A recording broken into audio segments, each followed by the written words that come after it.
IELTS stands for International English Language Testing System. There are two major types of IELTS exams. The academic exam for those pursuing higher education abroad and general training exam for those going abroad for employment. In this course, we will cover some essential details of the IELTS exam. Let's take a look at an overview of IELTS exam. The IELTS exam comprises 4 distinct sections: listening, reading, writing, and speaking. Each section carries equal weightage, contributing 25% to the total score. You might have noticed that I have colored the first 3 sections in blue and the fourth one in purple. There is a reason for this distinction. The listening, reading, and writing exams are conducted on the same day, while the speaking exam is scheduled on a different day. It can be either 1 week before or 1 week after the other 3 sections. You have the flexibility to choose the date for your speaking test if you book in advance. I have also grouped the skills into 2 categories: receptive and productive.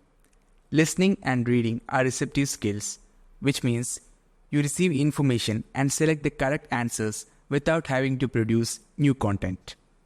On the other hand, writing and speaking are productive skills, where you need to create ideas and articulate them clearly.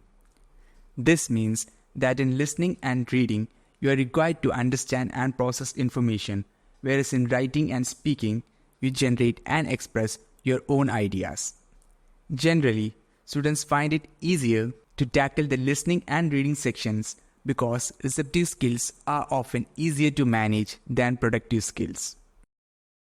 You must be familiar with the test structure and timing and practice finishing your exam within the allotted time.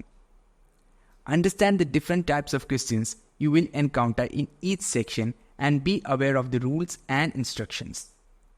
Now, let's take a look at the IELTS band score. The IELTS band scale ranges from 0 to 9, with a band score of 9 indicating an expert English user.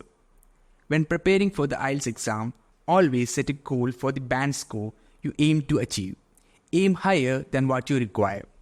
Most universities or jobs require about a band score of 7, but you should aim for a band score of 8 or 9.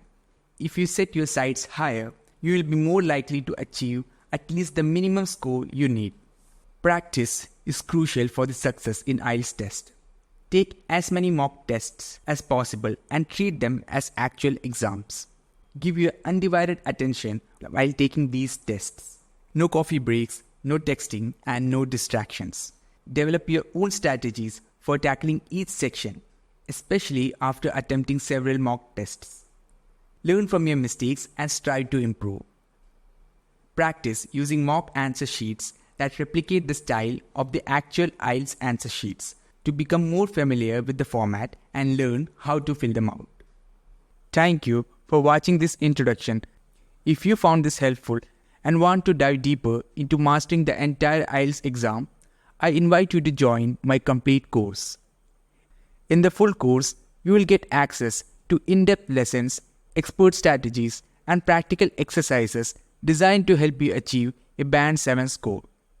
Don't leave your success to chance. Click the link below or search the courses displayed on the screen and start your journey to IELTS success today.